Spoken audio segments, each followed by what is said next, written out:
Coming up next on Radio Romania International, Visit Romania. Welcome to Visit Romania with us, Eugen Nasta Călin Coţoiu. Today we take you to a history-flavoured destination, the Neamţ fortress, founded by Petru Mușat I, right at the heart of Moldavia, nearby the town of Târgu Neamț.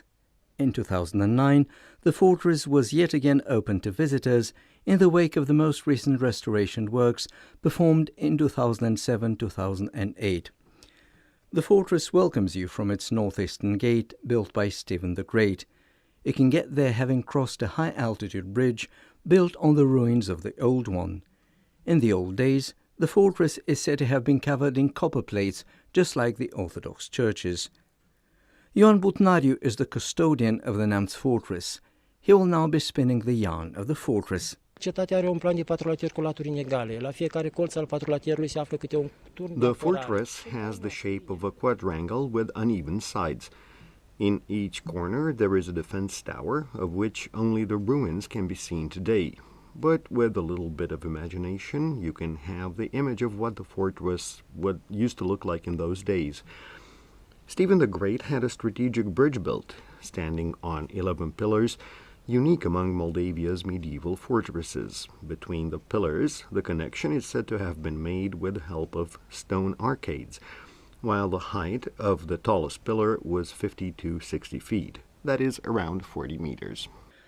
At the entrance of the fortress in medieval times, there was one more vaulted gate and a trap, the mouse trap, where invaders fell into as they were trying to break into the fortress.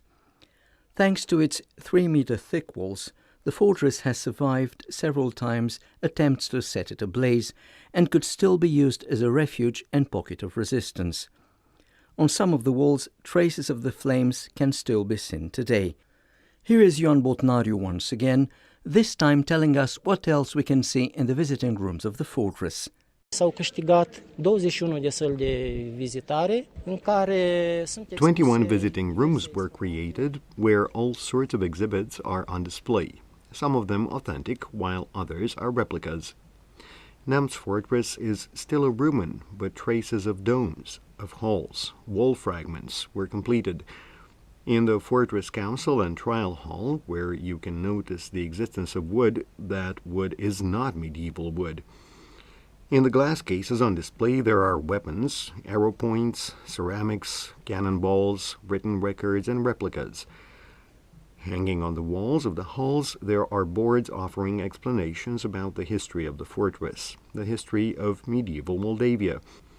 There are glass cases with replicas of Prince Ștefan's sword, since the original is in Istanbul as a war trophy. In the other case we have a medieval knight armor, Polish this time, since Romanians did not favor such armor. In that passage we have a real-sized wax soldier armed with a lance, a răzeș, a free landholder, which is a free peasant. An alcove can also be visited in the fortress. It was a secret room where access was only granted to high-ranking boyars, whenever they held talks with the ruling prince. In that very room, wax silhouettes still await Moldavia's ruler, while the kitchen kind of looks like it is prepared for the cooking of the alivenci, the typically Moldavian pies. That was Visit Romania, this week about the Neamţ fortress in Moldavia.